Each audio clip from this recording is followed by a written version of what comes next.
ia le tua le reita iao. Toi whaatalo whaatu fo ima toi oforo whaatu il pa ia ma le mabalu le tātou atunu.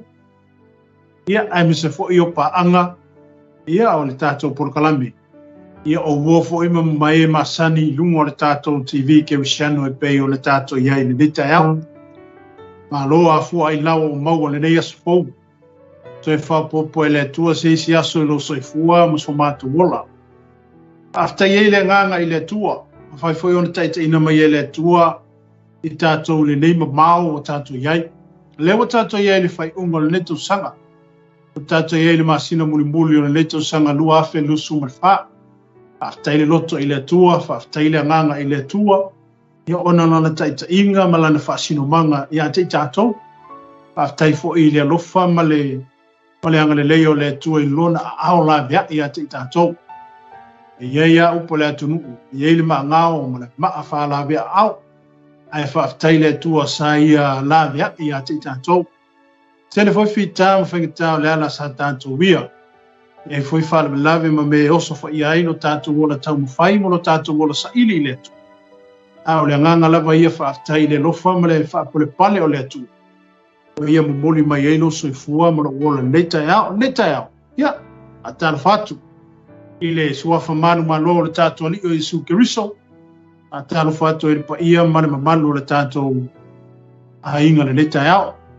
A inga le whatu utua. Ia po le tino fo i o Keriso. Ia le a inga fo i tātou ia Yesu. Malo folau. Malo whatu toa. Malo sa ili i le tua mrana upu. Ia mese fo i o tiute mga luenga o tatofi e tātou e le tua. E pei o le tātou ngā lulu e aile nei la rolangi o tātou iai.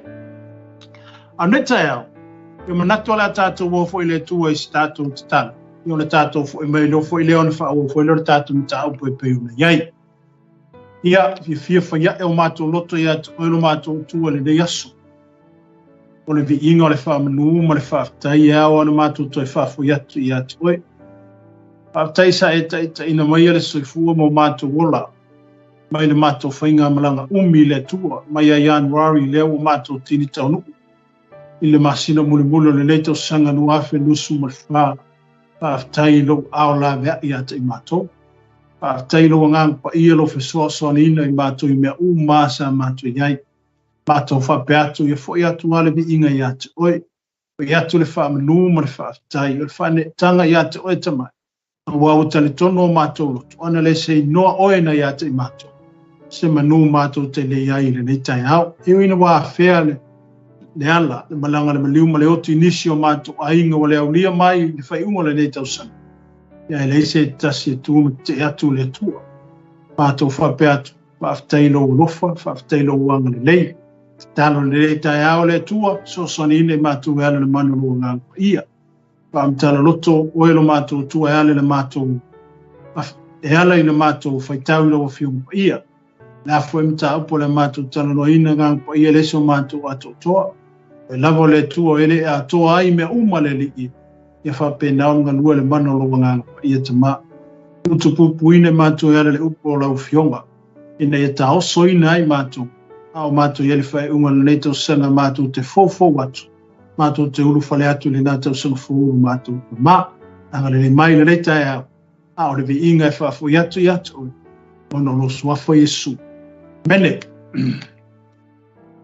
Ia le tua neita au, manatu lewa uma foi ona whaasoa atu foi nisi o ona neita au le maaluta au. Le foi le nganga whaaftei telefo i uso au ona e pei ona ngānu lue mai foi nai tua le tātou ngānuenga. Ia vi ia le tua. Tai mo le upu whamalosi, tai mo le upu whala i au. Ia e tōm tauina i pea le tātou savalinga. Ia e mese foi o le tātou wholaunga. Ina ia ta oso ina ai tātou. Ia wala tātou taua le whai ngufie. Le ale langi ale tua e lo soifua maraua. E whai ale tātou taua se ironga haua. Ua umalau mana wa se tulo. A neita ea, ia.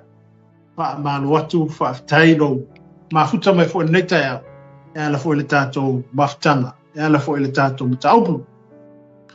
A ele tusia, o le a tātou te li tusia ngā nuenga. A nuenga la wa apostolo ia. Le ngā luenga tālai, ia po le ngā luenga wha malolo, ia ai me se lava le galuega i momoli ina ai le suafa o iesu o lo faapena ona tatou ia i le taimi nei e pei ona tatou ia i le tatou mataupu le aso talu ai le tusi a galuega lona mataupu e le 24 amen ina ua lenga ngata le tatou mataupu ina ua ave le tusi a le taitai au lea o kala o tio Lucia nga ia Filiki. E ala i le apostolo Paulo, le ala amumuri atu ia te. Ona ua wawao o tutonu Yerusalema po tangata iutai. Ilo lato fia fasi o tina o Paulo e ala lava i le tala inga, po le moli mawino le suafo Yesu Kiriso. Le ala pe ona iele tusi le ana faita wina atu, le lauto e whamanatu atu, na si koe mtala le titi lava le tatu mta abutalwa. Amen. Il fai po lusu le lima le fai mai. Alleluia. Mai, wa ia tusi le tusi wa whaapea le upu wa tusi. Wa ua kala o tio Lucia. Lo ua lo fatu i le ali isi o Filiki. Na puea le nā tangata i utai. Na whai a whasiotia i lātou. Ono tula ia tulea ma le au tau. Ma labea ia te ia. Na au i loa o le Roma o ia. O aufi e loa le mea ua mōli ai o ia i lātou. Ono auta i ta ifo lea ia te ia i le lātou fono. Ona o i loa lea, o suenga i la lātou tu la fono, na mōli ai o ia. A wale ai lava se mea, na mōli ai te tau o noti ai, pe fusfusi ai o ia. O whailo mai fo ia tea, le au o le pule ai utaia i le tangata. Ona o awina atu loa lea o ia i atu. Pa polo ai atu i e, na ta ua mai ai ate ia, e ta watu i o luma. Ana mea, ia e manuia. O le tusi la lea, tangata lea teitai, au lea o lau o kala o tio Lucia. O lea na ia tusi, ele tusi mai e momoli ai anga ia Filiki. E whaati tau i le apostolo Paulo, lea la atu ina atu ia teia. Ia masana ia foi fai uma fai anga ia i le apostolo. A wa lea ua, o lea ua avatu e kala o tia, lea ua ave ese mei kala o tio Lucia ia le apostolo Paulo, mai tutonu i utai. Ona ua lama tangata i utai po ua lato mananao ina ia fasioti le apostolo. Ona o le tāwhio fimba mau pio le apostolo i lana mau. Malona le whaafitini o le suafo Yesu. E peila le ua ave le tusia teitai au leo kala o tio Lucia anga ia Filiki. E whaatatau i le mata upu e winga i le apostolo Paulo. I le whaipu le tosu maratasi anga i lalo whaipu i le mata upu lusu maratu. Whai mai. Ona ave le au tau ia Paulo. E pei ona polo ina mai ai o i lātou. Ua mumori atu ia teia i le pō i ane pāteu. O le tae au wa fo i mai ai lātou i le onu. Ua tu ua e o ti iti e sorfonua i o atu i lātou maia. Pai o lātou o i kaisarai. Ona avatu leo le tasi i leli. Ua tu watu fo i Paulo i a teia. Mai ona avatu leo o le tusi i leli. Ua tu watu fo i Paulo i a teia. Ua whaitau e leli. Ona fasini mai lea po fea lona nu. O i loa ai foi mai kirikia o ia. Ona fai mai lea o ia. O te whaalongolongo atu i atu oi. E a o mai e na mōria oi. Ona fai atu lea ia leo ino o ia. I le maota o Herota. O lea la wa tau nuu le tusi. O lea wa tau nuu ia tangata na mōria Paulo ia Filiki. Paatasi ele me male tusi na avatu i le taitai au leo kala o tio Lucia. Amen. Al mele wa tulai fai mai. Wa taofi e tangata leo Filiki le tusi. Ma ua whaatali o ia i na watua po NP po ua whaatali le tangata leo Filiki. Ini mōli mau. E au mai e lātou o na mōlia le apostol. Ma tu ina atu i limo Filiki. O lea le whaatali le tangata le. Ia i lātou no mōli wina mai pau. O le asa lātou mōli. A le asa lātou ta. E winga i le mata upu i apau. O le mea ua mana na o ai o lātou. Ina ia fasiotia le apostol. O le mata upu la lusu ma le whale o tātou iei i le tae aole. Amen. Whai mai. O le mōlia o Paulo malana tali. Kusala lewa mo mōli e tangata ia le apostolo.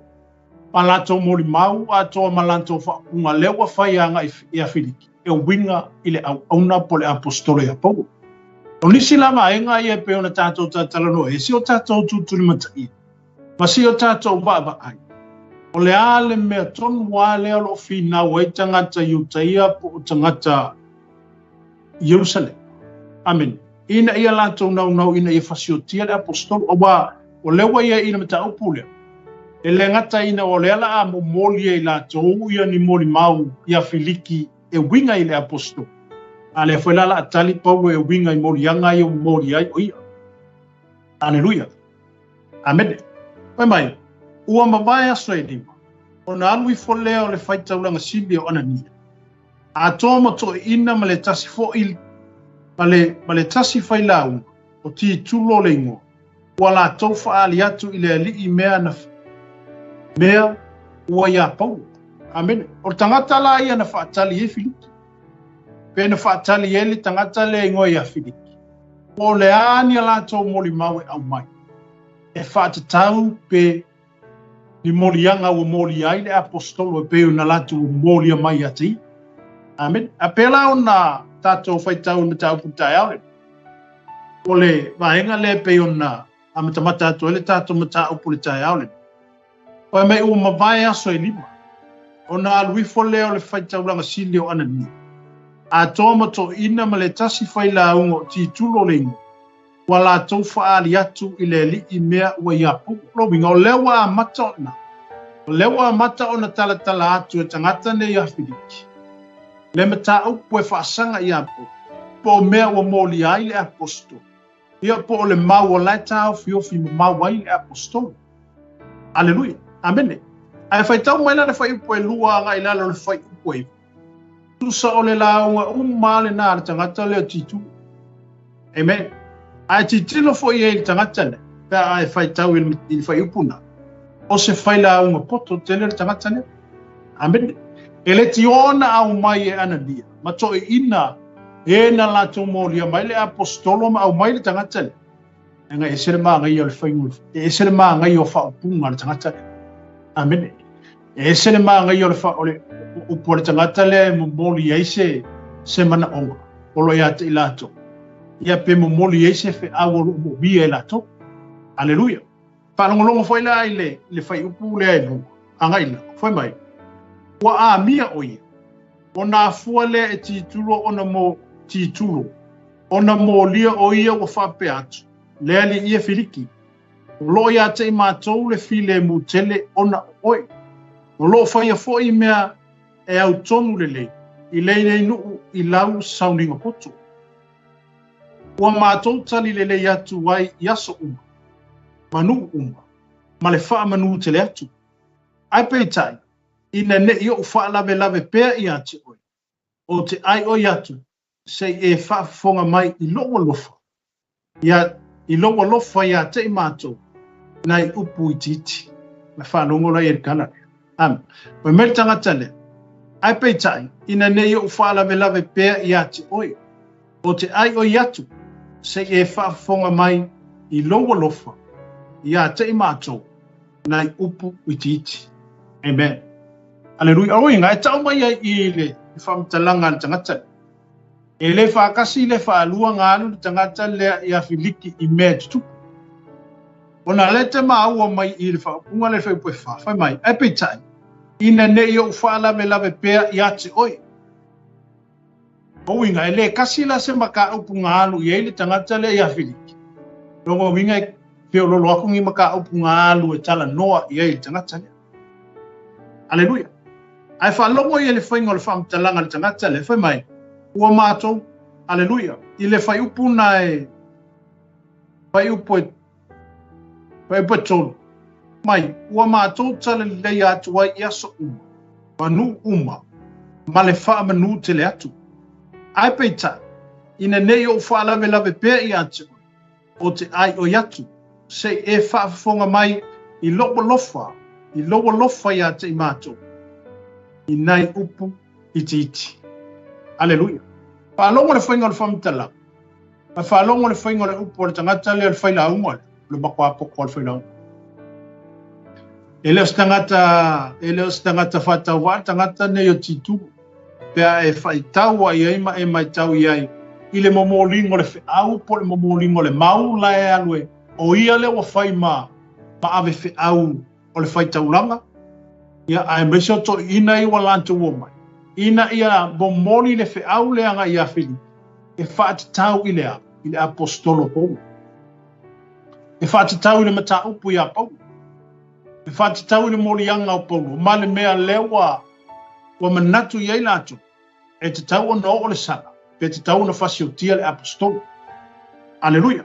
A mena mana whai upai lima na e sawena, a wā wa maua e mātou le nei tangata, o le whaso e sā, ma le whaatupu le fōga lenga i tangata i utei umai le lalorangi uma, ma le tai i le tu a inga o le au Nasareta. Le tama whai foi o ia e soni i le manumanu, wa mātou pu e atu fo i a te ia, wa whai a mātou wha amsinu i a te ia, e tusa ma la mātou tu la fonu. A ua o ane luusia le ali e pulea, ma ave i a te ia ma le wha manusi, tele, na i o mātou lima. Na polo ai atu o ia i a te ila tau, e na mōlia o ia, e o mai i a te oe, o lou wha amasino i a te ia, e ma whai ai ona e sila fia le lei mea umalawa, ua mātou mōlia ai o ia. Wa au whaatasi ei tangata i utai. Ua whai atu, ua whapea lava, nā mea. Amen. O lea le mea le, amen. O lea ua whaalau umai le whaila, unga lea mea umana mōlia ai le apostol. Koe lea ua whapea atu. Aleluia. Mai e le ngata ino ua whaaso e sapo.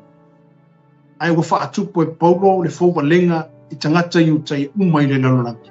Amen. Pai mai, ma le tai le tu a inga o le Nasareta. Aleluia. Amen. O le fesili il tae au le. Ai se ale mea watupu ai le fōwa lenga. Ai se ale mea watupu ai le whaaso e sa. O lea pe wa ave uma le whaasea. O lea watu ai uma le apostolo e winga i mea i watutupu. E le ngata lea ua momoli le mau le tangata le whaasanga i apu. Anga i a Filiki. A o mea umai o whaalau anga i a Filiki. E le ngata ina whaaso e sapo. A whai mea whaatupu e Paulo le fōwalenga. Aleluia. Amen. O lesi vaenga e pei ona tātou tala noe ni ta upu nei li tai aule. E le mawhai ona malue le apostolo mai lana mau. Po le mulona momoli ino le suafo Yesu. A wā lewa na iloa mai a mautingu. E le mawhai e se tasi ona ave e se ina le mea wa whaatu mawina ilona loto. Amen. A wā, o le ala fo ile a wā lai ona una baba o tangata i e tonu o Utaia. Amen. Wa whapena ona lato ma lato pisa o ma lato whaia ia ni solo o wa lato whaia ni whaupunga fo ina ia pasioti le apostol. Mua. O la lato le malama i le tangata lea o Yesu ke miso. Amen. Awa iai isi, awa iai a tātou tala noa fo i mea lo o tutupu. Aleluia.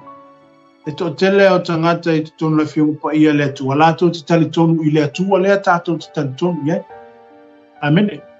Ai a ta o tu loa la Yesu. E pei e whaale karikongu isi tali tonunga.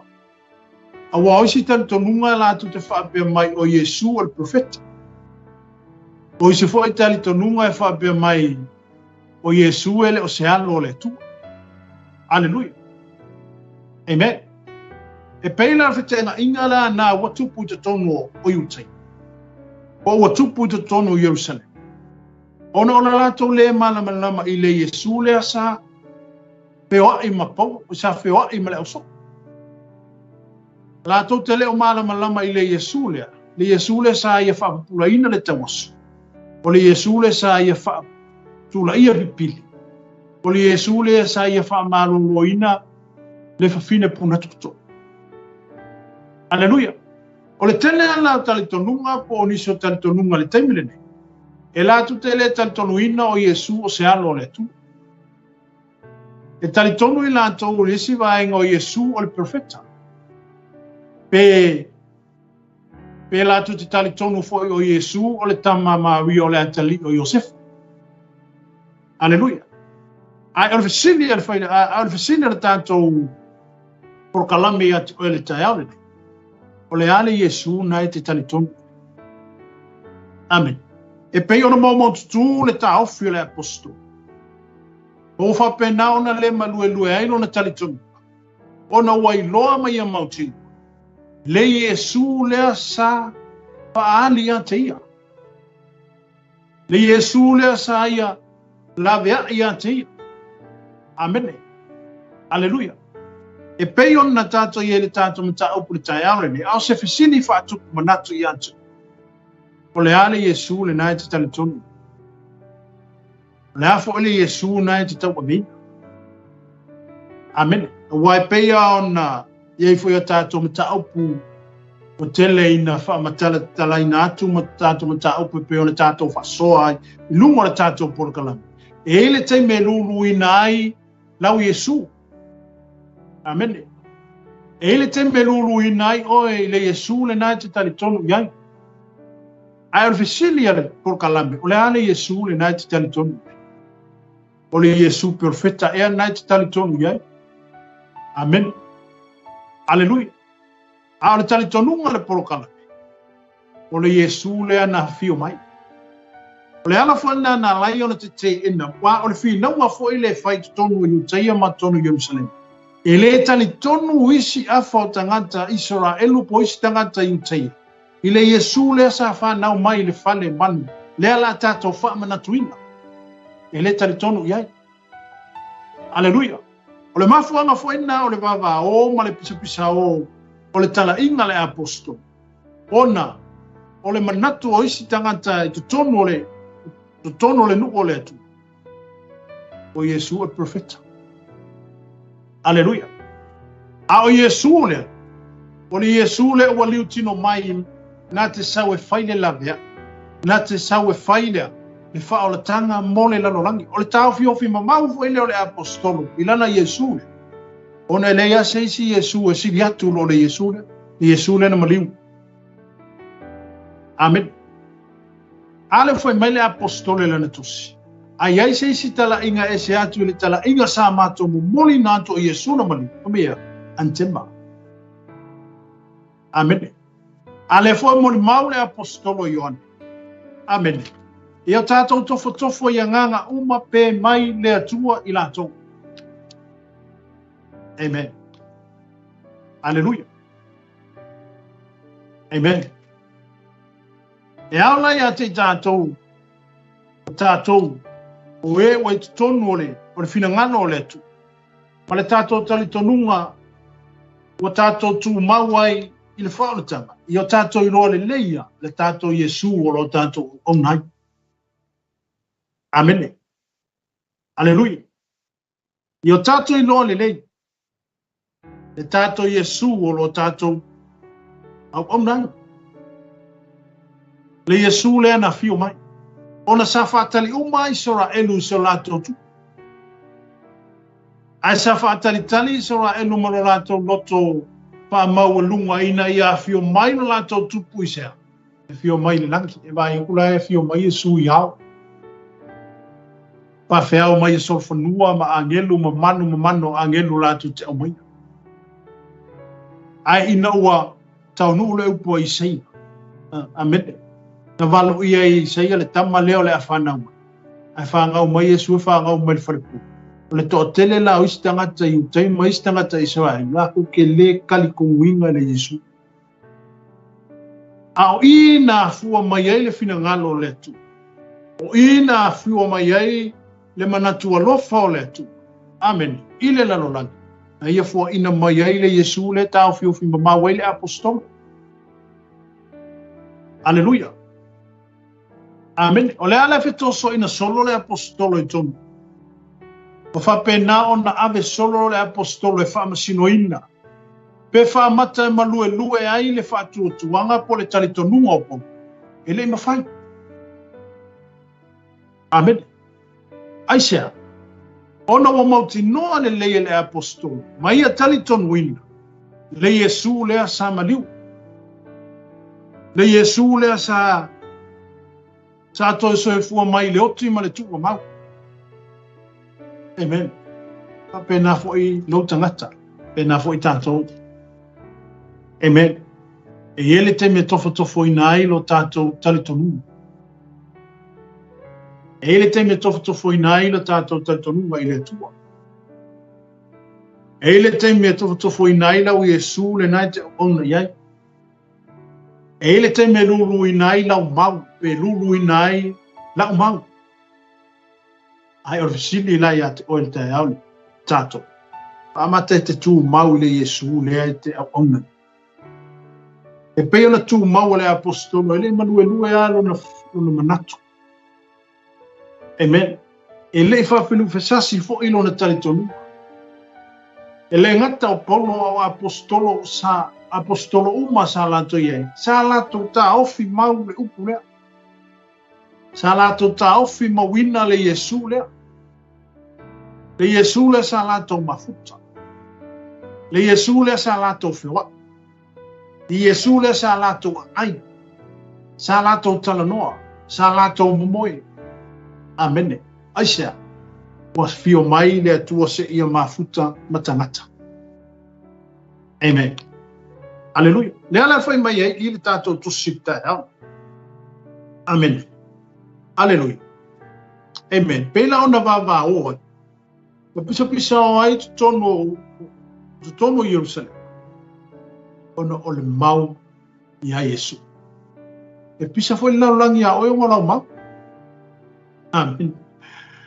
E pisa laulangi a tātou ngora kako mau ia Yesu. Alleluia. Aia tau fi mau. Awa ne malue lo tali tonunga le Yesu le na maliu.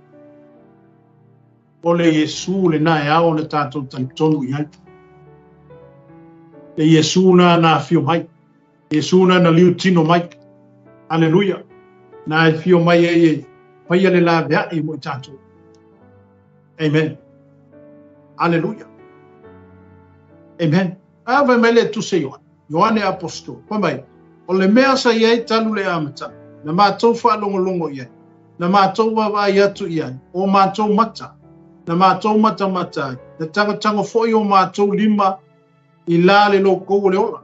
Na whaali mai foi le ola. Na mātou wawai atu. Mātou te moli mau foi iei.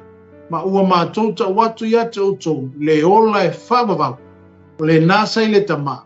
A ua whaali mai a te i mātou. O le mea lea mātou te vava ai iai, ma whaalongolongo iai. Mātou te ta watu wai ia te otou. Ina ia otou mafuta whaatasi mai mātou. Lo mātou mafuta whaatasi foi, oi le tama. Lea a toa malo na alo o Yesu Keriso. Amen. A toa malo na alo o Yesu Keriso. Amen. Bye lea. E le ngata la ina mau tutu le apostolo Paulo ina na moni. Ale foi lá ko koe whaalua mai ele apostolo Ioane. Amen. O tangata nei sa mafuta mai Yesu. O tangata nei si olo whapena ona avea lato tusi ai le ngata e lea o lato mo onga fo ie ina whamatala atu i le lalolangi. Ma moni mau atu i le lalolangi. Lea tua lea. Po Yesu lea. Sa lato mafuta. Alleluia. E pe foi la ona moni mau o le apostolo Ioane pe ona tātou fai tau e tu sita e haole. Pa mai o le mea lea sa iai talu le amatanga, sa iai Yesu le amatanga. Ai le liu tino mai ina ua afio mai e fai le la vea, ina ua angasala le lalolangi. Alleluia. E pe la ona tātou iai le tātou mta upu le ngā ruenga, lo mta upu lusu mo le whaalea tātou tala noa e tai haole. O le si lava inga le pe ona ko moli e tangata nei le apostolo i tutonu ma vatu i tangata leo Filiki. O le asa whai unga Filiki e whai anga i a pau. E tusa ma le tala inga le utala i pau. Alleluia. O le ala whanongo ngena Filiki i moli maui e au mai nei e tangata leo titu. O leo ko whai oi o masui o le. O le whai kaulong sili. Ia mako ingo le kālesia. Amen. Walato au mai ale moli mau. Ina ia mo moli mai a Filiki e whaatitau i a Paulo malana ngā ruenga le whai. Pe whaatitau le apostolo malana tala inga o lo whai. Amen. Whai me o whaatupu e Paulo lea. Whaasoe sa. E le ngata whai me o whaatupu e Paulo le whaasoe sa. Ai o whaatupu whai e Paulo lea. Le fōpa lema. Amen. Alleluia. E o mai ana le taimile ni. Yo o mai ala le kaimere nge o nge ia e whapengane rau laki. Aleluia. Yo o mai temine o whape o le whapengene rau laki e e tangata e tali tonu i a Yesu ke wiso le alo le tu. E fo isi tala inga e le karikongu o Yesu o le alo le ku. Amen. A oe o le tangata o whape na ona e whanau fo wina o oe e tali tonu le upo le atua. O i tātou wa tātou tali tonu wina le atua le tātou te auna ia. I tasia le tātou wha moe moe mo le tātou to tinuma. O Yesu o ia o le alo o le tu. Yesu le whanau mai le wharipopi. Le sasoi fua mai le wharipopi.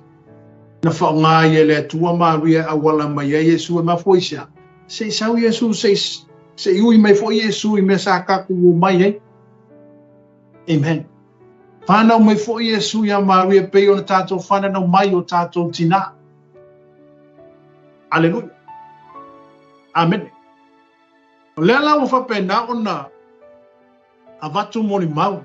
Ma watu fo itala i a Filiki ina i a moboli ai le apostol. Amen. E winga ai lana tala inga malana mau lea e tau ape. Aleluia. Whapena fo ilo tātou wola o una mo lo tātou wola sa ili le tu. Asua malie se me i anto. Wai musu e. Wai musu e wha mabu. Kusapo le ale le me o ilo usoifu. Musu. Wha mabu e sea. Ua pele i loro. Aleluia. Amen. Whapena fo le apostolo.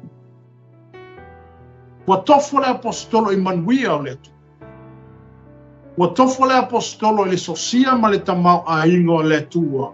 Wa ilunga i ante. O le mafuanga le ua makua pele ia le apostolo le suafo Yesu. Wa le mawhaionga i wha mabu inga. Wa le mawhaionga i ave seinga akwa isia. Wa ave o se mea fia i aki. Wa ave o se mea suamalie.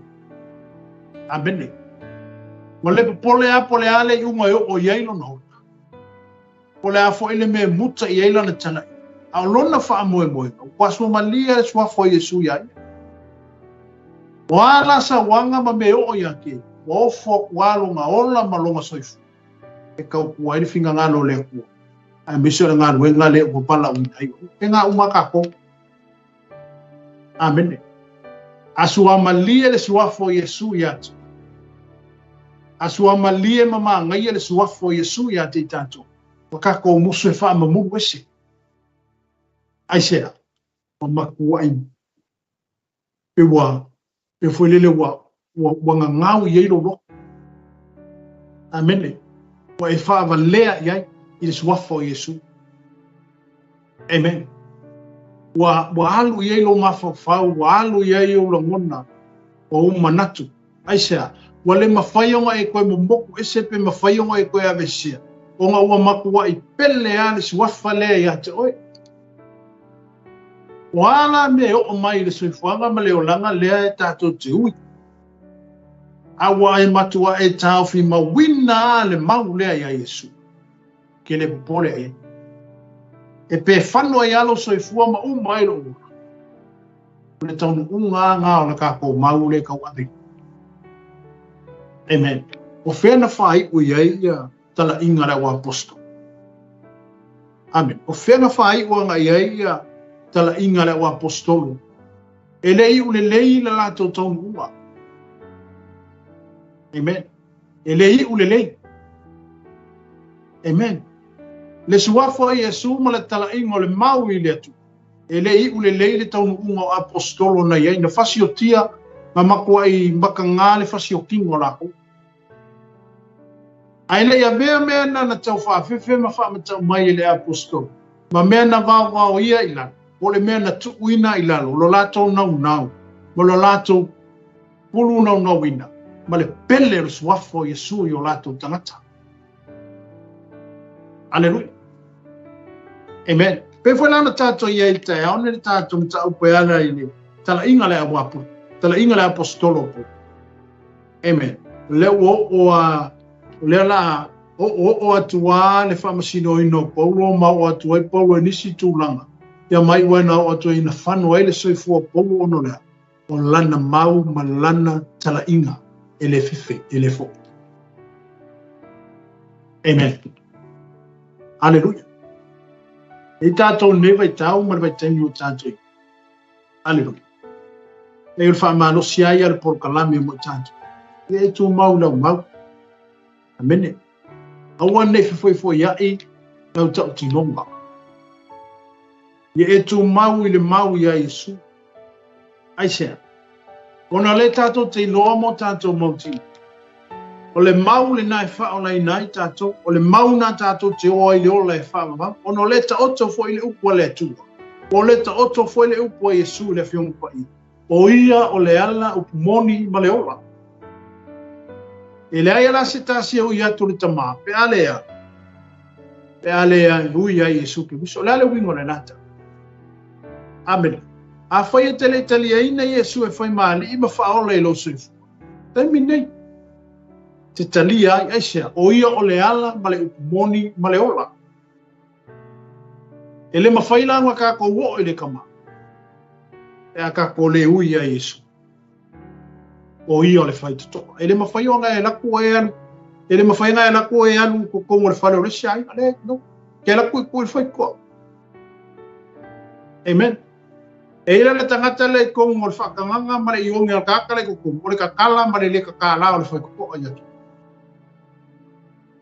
A lea mo feta la Yesu. O ia o le ala upumoni ma le ola. E le mawhaionga al waku se kasir kama. Pe ale ente kongo le. Whai koa le oi. O Yesu ke usu. Le ala le mea au na tātou. Ma tātou ia i aso amuri. Amen. Aso e ngata. E le ko Yesu si pere songa o le akua e kua o le nganga pa ia. Le o tātou e le persona lo na tolu o le tu. O le nganga pa ia. Le ala wanga lue le nganga pa ia le temine ne. Na te ngalue atu i ante oi. E ngalue atu le nganga pa ia o le tu i ante oi. E ngalue mai le nganga pa ia o le tu i ante hao. Amen. Aleluia. E musu atu i atu. Le ale te me whai ei lau whiriwhiringa. E pei ona whiriwhiringa le apostolo i le wala au ma le tō whinga na tō whia ai o ia Yesu Christu. E le koe fo.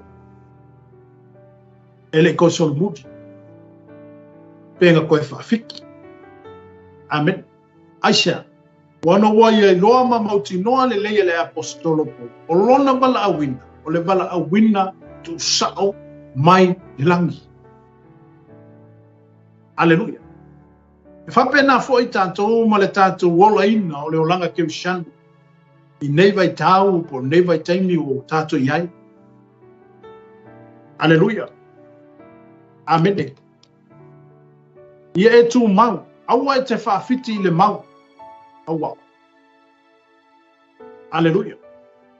Ai au foi ono fa peati at o tauni. A fa pe o fa fonga mai tauni te le foi a se filifininga Italia ai su e ave mali ma fa ola i lo se fu. E te le lo le isi se kone nai le lumna. Ta tu te le lo le isi minute nai lumna yatu. Ta tu te le lo le sa o le maliu ma le oki le fa pe a ala kala me le oki o fa i lo mai le oki o ile na oki ngai o le si oki kai. Hallelujah. Amine tātou tene ino le teme sau ele malanga le maliu male oti a tātou. Hallelujah.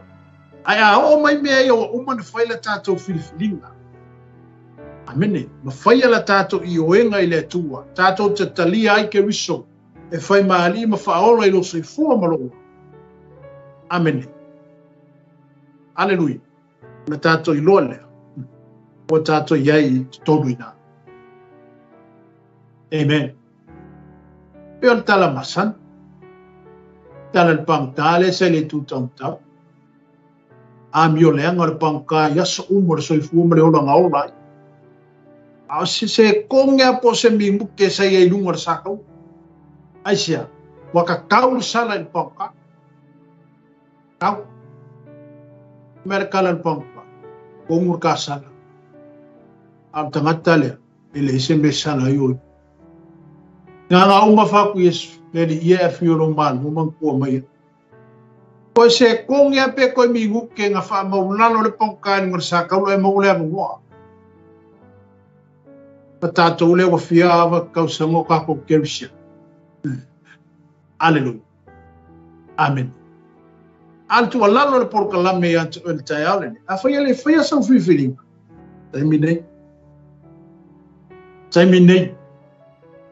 Faya ila tato fifilinga tato talia ai ke wiso fai mari fa olo ilo tato.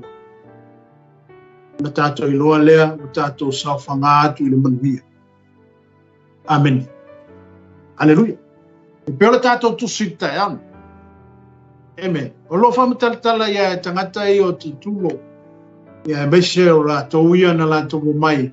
E mo moli mai le apostolo ya fi. Ia mo moli mai ai mau e fa pena no fa mau ni ai le la to moli anga le apostolo. A se tato fa lo ngona le tali ale apostolo e moli anga ia wa moli ai o. Ia male mea lo pulu nau ia le loto le apostolo e ala ia le tala. Amen. Ne fa e pula se fulu anga ia. Lo fa pe mai ai. O ngeno mai le li ia po. E fai mai. Mai ona tali atu le oi. Ua owi loa ua tele tau sanga o e wha amasinuai le neinu. Ua atili ai lo fifia e wha atonu ina atu au mea. A wā ua mawhai ona e sila fiu. Ua na awaso se fulu ma le lua talu ona o wanwa e Yerusalem. Tapa. Na le maua fo ia ue i lātou i le manu. O sunako. O le ai. O finau mastasi. O whaanunu i le motu o tangata. Lātou te le mawhaia foi o na whaamao honi o ia mea. Wa lātou mo li aia. E whanongola i kaniapa. Amen. O mea umai e lau mai e wali ia ia ki oe whidiki. E le aia ma se me whaamau i o mawara wali ia wina ia. Kana le aposko whanongo. Na le maua foi ia ue i lātou i le manu. Po sunako. Po le ai, po finau masitasi, po whanununu i le motu o tangata. Lātou te le mawhaia foi, o na whamaoni o ia mea, wa lātou mo li aia. Kau kala tangata e tau tala i le Hamilton. Amene. Tau tala i le mea sa. Tau tala i le mea na tupu. Tau tala i le mea langa mafuai o ngā mo li oi. Le ala o mai ka ngaka ia mamamori mai le apostolo e winga le latoma. A le lau whaatanga Filiki le apostolo e tali atu. A le lau wakali le apostolo. O mea au mai anga o mai rau ali ia. E le wha maunua. Amen. E le wha maunua. Amen. La tote le mawhaia foi. O na wha maoni o ia mea. Wa la tau moria ia. Ai o te tau tino atu le nei mea ia te o. O te au auna i le li o mātou tama. E tusa ma le lotu o ta ua i lātou o le lotu ua vavai. O lo tali tonu i mea umala, ua tūsia i le tūlafona, a toa ma le au perfeta. Tali la le apolo ng whaia Filiki. Amen. Pada kala la le apolo ng whaia Filiki, le wha along Filiki, maka ngaka nga mōria mai oi. Oi mai, a ua, a o te tau tino atu, le nei mea i ate oe. O te au auna i le alii o mātou tamā, e tusa ma le lotu ua ta ua i lātou o le lotu ua vavae. Amene. Aleluia. Ale tau tinonga le apu. E ne manu e lue le loko. A o te tau tino atu le nei mea i ate oe. O te au auna i le atua, o mātou tamā, au ngā le aposkoro i le apu. O a whawhika uli e lui kawingai le aposto. Wa fo i whaso songa ma mea ana e mai le aposto. Ale ai whafonga mai le loto le aposto. E mai, o te tau tino atu le nei mea ia te oi. O te au auna i le atua mātou tamā. E tusa ma le lotu o ta ua i lātou o le lotu wa wapae. O loo tali tonu i mea umala. Ua tō sia i le tūlafona. A toa ma le au profeta. Mela i le whapesuma le lima. O loo ia te au pene. Mai o loo ia te au le wha moe i le atu. Ua tau fia foi e i lātou nei. O le atoe tutu mai e uoti. O e ua amio tonu. A toa ma e ua amio le tu. Le tala inga la le Paulo le whaige. Le ngata le tala inga o le suafo Yesu. Alfa moe moe ngā ato le apostolo i le tu. Ua tau fia i e la tone. O le ato e tutu mai e woti. We ua mi o tonu. Atoa mai ua mi o le tonu. Amen. Matau ia fole tusia. Tusia whaalinga le e peiona. Tusia whaalinga lona mata upu e lusu mare. Amen. Lea whapea mai ai ia le whaalinga le ia Ioan. Ioan le foi le apostolo. Whaalinga lusu mare lua e whaitaula le whai upu e fumartasi angaina. Lo whapea mai ai le ia Ioane. Nau lo foi le no fwali tele sina ma leo titi e. Ua sosola ese le langi ma le langi ona luma. E leilo foi se me tu wai i la ua. Mai nau lo foi e woti. O tangata nuu atoa mani. O tutu i luma o le atua. O na fufola leo tusi. Ua fola foi ma le tasi tusi. O le tusi leo le ola. O na whamasino i nai lea o e na oti i mea ua tusi e tusi. E tusa maala atoa mio. Mai, ua avea foi e le sami e na oti saia. Ua avea foi e le oti ma se oli e na oti saia. E taitasi foi la tau ma whamasino ina. E tusa maala atoa mio. Mai, ua lafo ina foi le oti ma se oli i le lepafi. O le oti whaanua lea. Whamena marwhe po sumaneni. Ai se tasi ua iloa ua le tusi e le tusi le ona. Ua lafo ina lea i le lepafi. Amene. Le ala sa wele le tala le ala apostolo. Pe mai. O le ato e tutu mai e woti. O e ua ambi o le tonu. Atoa mai. O e ua ambi o tonu. Atoa mai ua ambi o le tonu. Ale ala sa wile kusia whaalinga lea pe o ngai loa le apostolo Ioane. Le whaalinga lea il mata au pelusu ma le lua le moto pata. Amen. Le whapea mai e Ioane. Whaipa suma le tonu. Ua avea fo i le sami e na oti saingai. Ua avea foi e le oti ma se oli e na oti saia. E taitasi foi la tau ma faa ma sino ina. E tusa ma la tau amio. Amene.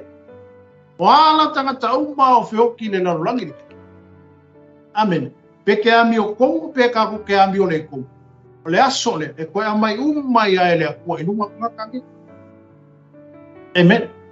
O le aso le a toi amai umai ele a tua tangata ia. Koe nga whio ki le sami e koe malanga ma ilunga. O whea lava le mea nga e pule e no wola e ke koe sawa ea inga. Aleluia. Pe o whea le mea sa e pe nga e malemo le sami po o whea se mea nga e iei. O le aso le e koe amai umai e le atua e lumo le nufua whamasino. O le atua e le aso le e whamasino ina i tātou e tusama ma tātou a mio. Le a whai lau whamalama le apostolo i le mata upu le lusu marfa. Amen. I lona whape atu. O le wha moe moe i le atu. Ua tau fia fo i le atu nei. O le ato e tutu mai e ua oti. O e ua ambi o tonu. Atoa mai e ua ambi o le tonu. Minga koe kuku maa kangaka. Peke whasi o kangaka e ke koe ku mai e ia e ke koe kani ia o i le mea ngai whai. Amen. Aleluia. O le ala ki ngā o kā ko loko ma mea le kukupu na rangi ngeri kero ka makai e kūrei. Amen. Aleluia. Ia matangata ia e pāku whara velave, matangata ia e whasio kangaka, ai le maua. Uke pole. Amen. A whai wasiringa tale i seu se kani. Ia e whakani le aso le ngā. E koe amai umai ai le a koe lunga kangaka. Amen. Ale we fafo. Amen. E toi mai umai le tu e lumolo no fuani e kali e kusama para ko wa bio fai la langi nge a mo le ola. Amen. Ole sila tangata la ya no fa pena ye pe anga yo lo ngai ala lo langi nge le ko yesi sila lo langi. Hallelujah. Aya tatso ilo.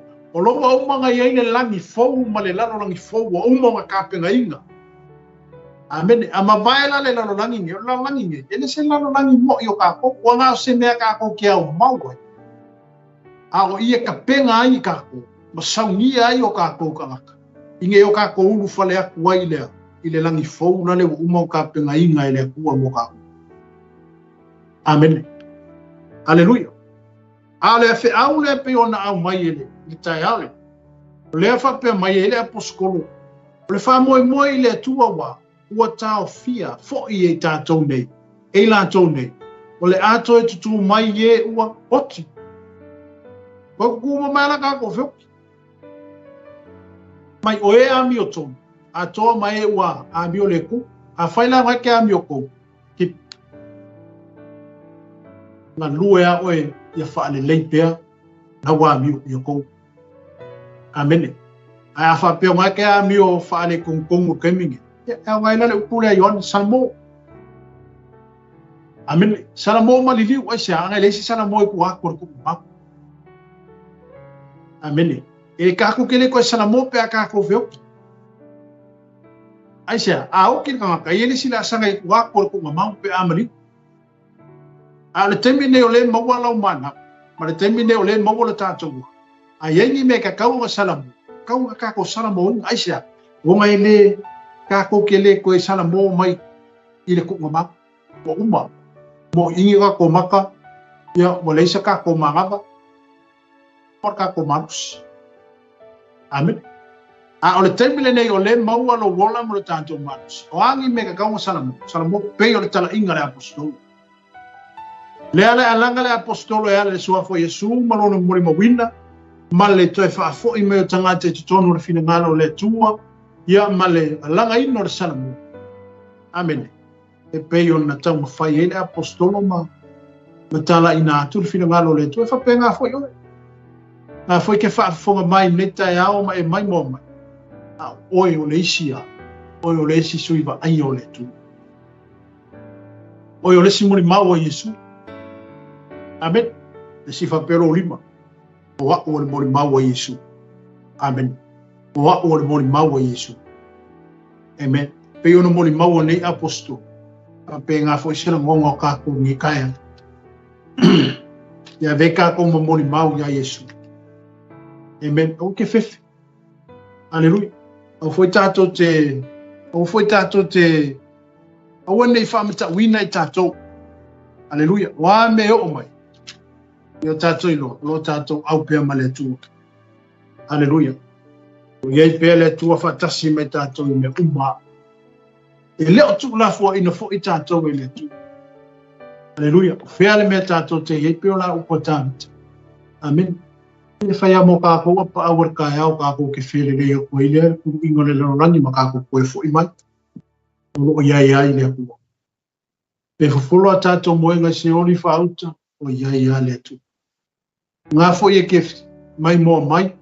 Ngā fo i ke whaafoga mai. Olo o iai ai lea kua ma oi lenga ke ia. Aleluia. Amene. O mena mara whai upu ai sumareu. O le mea lea o te tau mawhai aia. Ina ia maua e au le loto fua te ifo e le lei. I le atua a toa matangata. E lea unoa. Le lea posko. Ma ngai aia. Aleluia. Whafonga fua. Whai mai. O le mea lea o te tau mawhai aia. Ina ia maua e au le loto fua te ifo e le lei. I le atua. A toa matangata e lea unu. Loko fua ki e ifo le lei. Amen. Ia te oise loto fua te ifo le lei. Amen. Kaunga ia ke ka kose mangako whapenga pe o mele le langonga le aposko. Ia tupu o tātou langona. Ia tupu o tātou loto se manitea. Aleluia. Amen. Se loto fua te ifo. O lo loko fua ki ifo le lei. E ke whai ai se mea lei. O lo loko fo ke ifo mangai. E ke whai ai se mea mangai. Amen. Aleluia. E le kau laku le se kau vakusio loko fo ke ifo le lei aki. Nei, oia. Oia e punga mai ai le loko fo ke ifo le lei. E ala i lo whaatanga ino le anganga o le tu. E ala i lo tātou whaatanga ino le anganga o le tu. E ngā lua ia te tātou. Nga kupu mai leo le loko fo ke ifo le lei ngai a kako.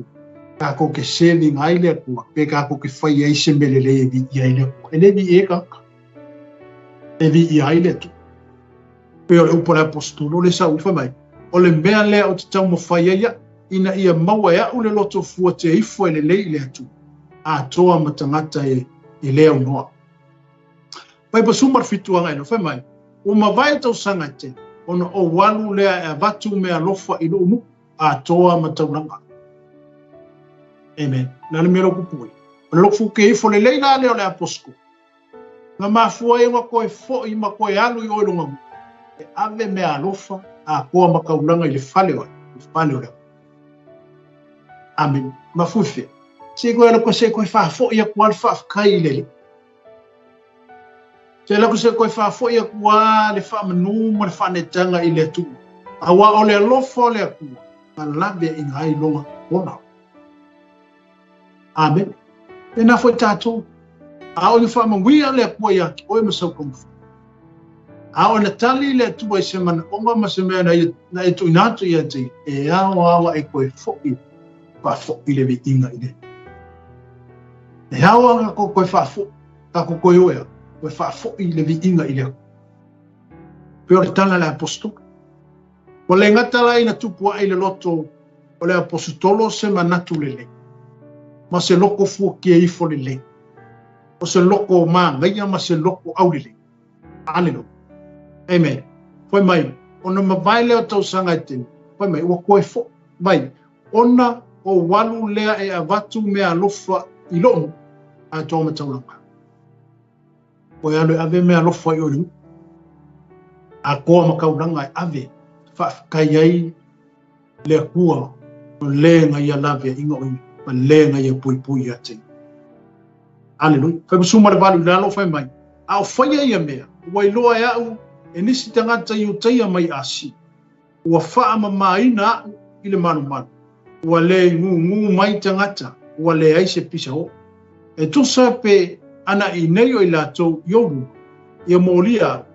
E a ua iai sa lato mau ia tea.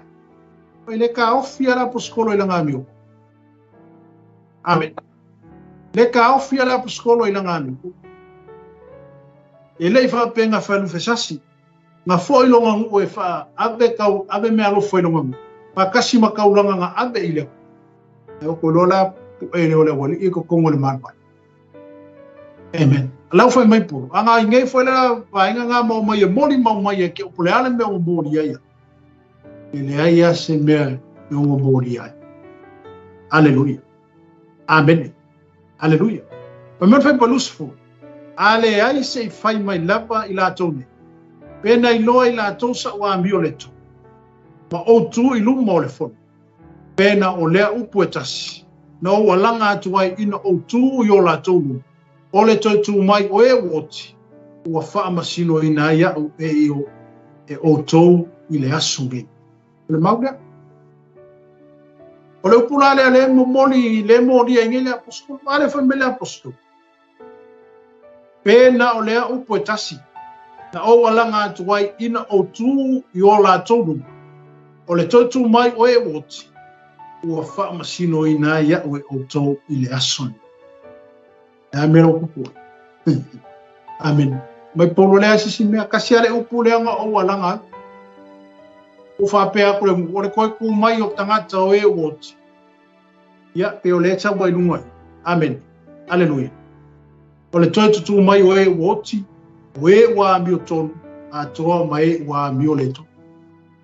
Wha masino i nai tātou. Aleluia.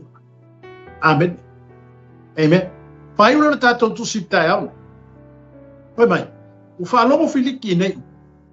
Ona whatuai mai ei lea o ia ia te ilato. Ina ua iloa le lei e ia le winga o lea lotu. U whape atu. E amaliu mai le li e pule au o Lucia. Amen. O te matua su'e ia o tō mea. Mai lei. Lea la ua whai aku filiki la wali ia ngamoria mai ia pou. Amen. Se ka mai la ia Lucia. Ka ngaka lea ngā o mai ia le kusia ia filiki. O ngā makua i o su'e lea ia ala ina kōmuria. Ma le mea o mai ia ila apostolo ia te. Amen. E whamera whai polo tōs furu o e lusu marito. Wana polo ia tu foi le taitai o le to se lau e leo atu ia apu. A ia whea ruan wai. pa ia aua ma ia aua le vava watu se tasi ilona ai au ona atu pe alu watu ia te ia vai le ua whaakanga ka le kanga kore ai ngopou e wako e asia siaku i le aposko whaama whangwhanga ia ke ma whaalo ke amen e pei ona atu foli tātou mta upu tele o soma le tele amen e whao ngā e le atua e iaia awala le atua e whisos honi inai e o tau aveina lona swafa amen e foi la wo o me ko kongo i o lo fa pera wali ia la mo musikali ya fili a le wa ka o fe filiki ma filiki se yo o mai la kalo tio lucia o nga mako i o su e ale ia mo ofisisi le o le ale mafu anga wa lai ona a mai paulo po amen mo le mata o pe fa sanga ile apostol amen aleluia al fa paulo su mal fa ga ile lo fa mai o ma vai si aso o no mai le o filiki patu sila la nava o le fafina i o teia ma ua ami mai a paulo ia whaalongo mai a teia i le mata upu o le whaatotua ia ke miso la le mero kupui ngā wakungele kusi a filiki inga ia whaise whai unga i apo a le o whai mai le whaupunga le i le whai upu le whai mai o ma vai si aso o no mai le o filiki matu sila la nava o le fafina i o teia ma ua ami mai a paulo ia whaalongo mai a teia i le mata upu o le whaatua le ua ami filiki morongo rua paulo e sau se i kalangoa mai o winga le upu le whaako vai swinga e le tuuri amen le tiwa le tala le fionga pa ia le tu o kako wala le wana ngau le o asini o mawalunga ala o le kua ngai o kako wana o tato manatu fo i ele o manatu nao le li o asini o mawalunga mangako le li ngai o kako mangako o le nga wako ka ngakai nga mori aku le aposko le ami mori a filiki a le wai o ka ofi filiki ma sei atoe whaatani tangata le tai au le se isusu au le foi la o fai mai le fionga le tua peno ka ko fai kau wa ami filiki moro nga ko alua le aposko sau se whaanima ma sau le aposko se kala mo mai e winga i le mata upu o le whaatua ia ke miso e se a wala le atu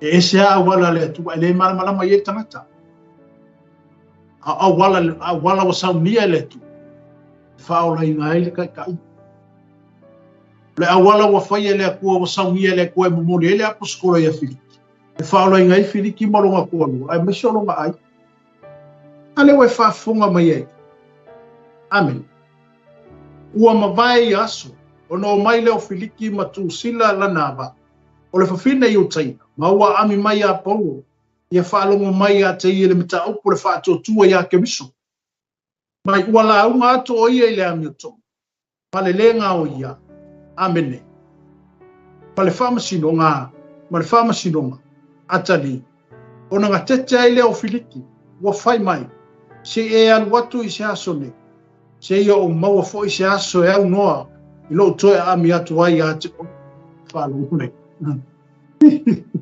amene kalangoa paulo le upo le whako amen le ngata ino kalangoa paulo le upo le whako a whai mai wala unga fo i paulo le ami upo amen ma le whama singonga awa nga keke ai a piriki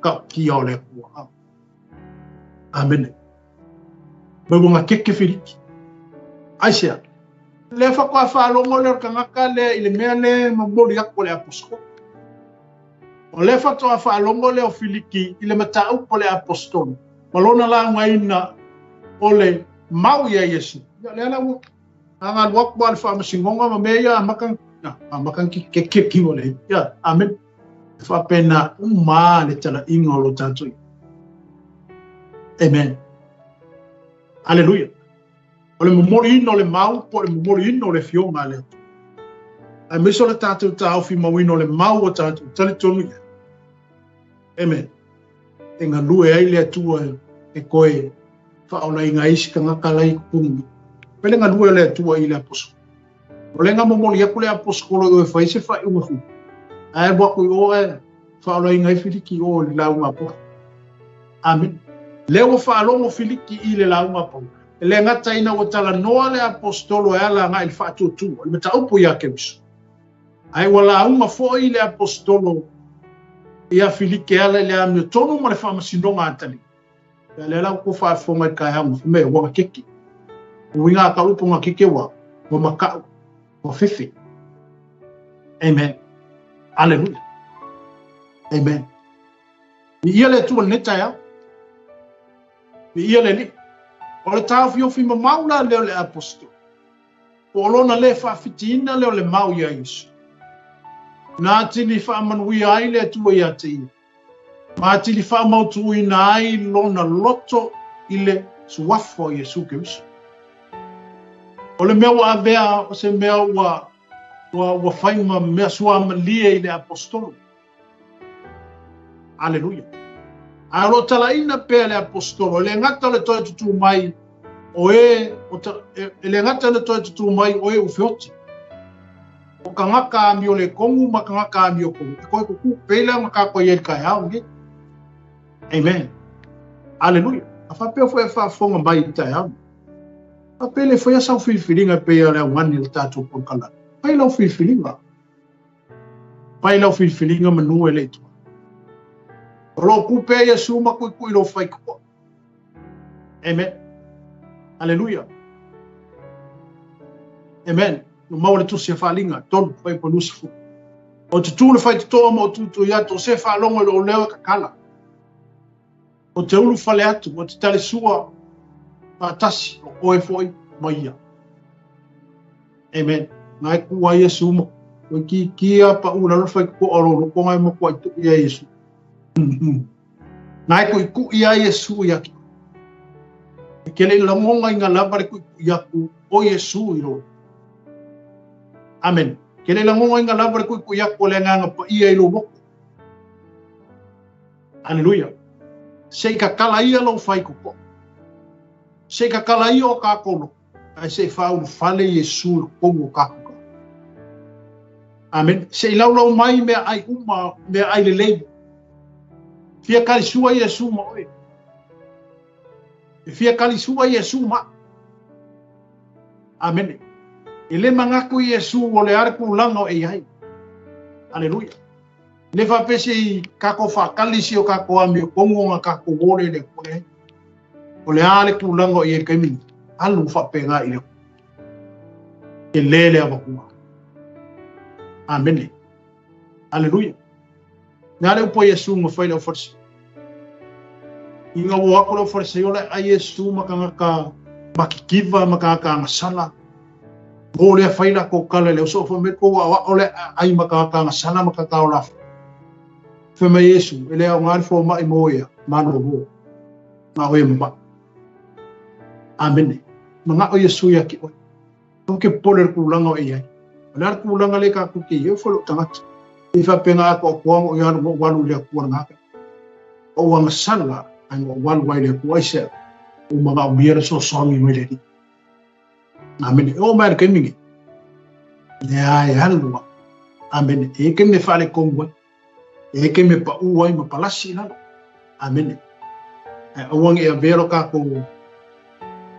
O wang e vero ka ko. Bewa ko kupu ya ka ko me ka ko ke ngofu foi. Ai o lo fa ma lo si me pele nganga o le ku ka ko. Ulai mai. Amen. Na le tulanga mele wala me wo ye. Tau fa penga lo ka kala le bango le ku mo. O le nganga maliu Yesu mo ka ku. Amen. Ile maliu Yesu mo ya mi tom. Wa wala ko wa mi ku. O po Yesu le nganga fo ma mo ya. Mano ro ma we ma. Amen. Hallelujah. Te tala le no. Amen. Le ale tulanga o tatu ye. Tatu wo fa pena ile tu.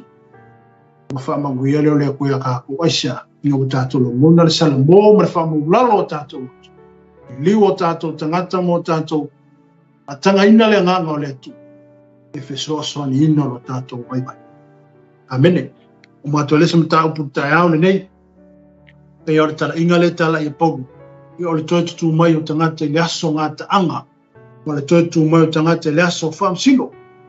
Amen. Pe le tusi le na o faita wina atu wa nei fa linga lo mta po lusuman. Fa linga lo mta po lusefu. Amen. A se vaenga le tusina ia ina fa ipo sumartu. O ia fa ipo e se fuma le lua ngai la. Foi mai. Na au iloa fo i o uoti. Tangata anu wa atoa mali. O tutu iluma o le tua. O na fofola leo tusi. O fola foi ma le tasi tusi. O le tusi leo le ona. O na whamasino i nailea o e na oti i mea o tusi e tusi. E tusa maa la toa mio. O a vea fo i le sami e na oti sa iai. O a vea fo i le oti ma se oli e na oti sa iai. E taitasi fo i la toa ma whamasino ina. E tusa maa la toa mio. E mele fai pasuma whama fai pasuma le. Wa la fo ina fo i le oti ma se oli i le lepafi. Le oti wha alua lea. E mele fai pasuma le. Ai se tasi ua iloa wa le tusi le tusi le. Wa le tusi le tusi le ona. Wa la fo ina lea i le lepafi. Amen. Aleluia. Ia. O se whamalosi ngā mo kā kō neta iau. Yo tātou tamu whai ia e loa ma tātou mautima. O lo ingoa lau a pipi i le kusi loa. Amen. O kā kō ingoa lau a ilunga le kusi loa. A se mea i nā whanua noa leo kuna ngāsu. Wa fiu e whaakali o kā kō ingoa o le se ingoa. Wa umai fuare kusi le ola. Uma koe mare whaava aro kusi le ola. Ai mo kua le ea se ingoa kā kō oi. Amen. Aleluia. E tātou ilo. Tātou ilo. Wa tō sia i le tosi leo. Amen. Ia mea o se moli mau. I mei tātou ma moli mau pe ono moli mau o nei apostolo. E le i fefe. E le avea mea wha maka umai. A mea solo muri e lo lako mau aisa. Ongo wasua malie le suafo Yesu i o lako. Amen. Wasua malie le suafo Yesu i o lato wolanga. Wa le wha pelepele ina fo i o lato wola. Amen. Watu watu a lato wola. O le ale me o ye. Whanua. Ono o le mau i a Yesu Kemiso. Amen. Ia, tau ni anga le leile atu e tau ne yaso. Na fo i ona tātou sauni atu fo i mo le whamana tuina. O umo na whanau Yesu. Ia le toi whamana tuina. O le aso na soifua mai ai. Yesu Kemiso i le lalolanda. Ia pole awina mai o le wha o le tanga i le lalolanda. Ia leo tātou manuia ai mo tātou ai ai. Ia ma tātou sa ai maa o mani. Ona o le fina ngalo le tua. O lona anga le leile lalolanda. Tau rea whamanuia le tua i le aingo Kemiso le ne yaso. Ia to henga fo i malama singa le neva yaso. Ia iei pea ao le tua. Mai iei fo i le tua. Ia te oe maloko ainga. Ia i loa. Ia. Ne foi vai tau, ma ne foi vai tenho tau whai up tau sanga. Ia, e nao ne whau tauta. A mene, e tātou wawa ailele, a sau fo ki a poloro wa sau keimiringi. Ele koe whaka mana le sau ki a po. Ai eilo, si liato le malosi. E si liato le malosi o le tonu ia te i tātou. Ia, nai lo le i le whea lua wa i lau langi ma whio kama au kusolo. Aleluia, ai e iaileanga le leo le tu i tonu lo aina. Ia whamanu e fo i le tua i le tātou o tunuu, ai me se fo i o pa anga le tātou proklame. Whamanu e fo i le tua, mo le fo i le anga whakti tele tātou sponsor, ma fo i le lango ino le tātou proklame, ma tātou proklame lungo le tātou TV, anga le fo i le whaatono, ai me se fo i le tātou TV kerisiana. Ia manute le ina le tātou a inga le lea soifu, ono Yesu. To God be the glory, forever and ever. Amen.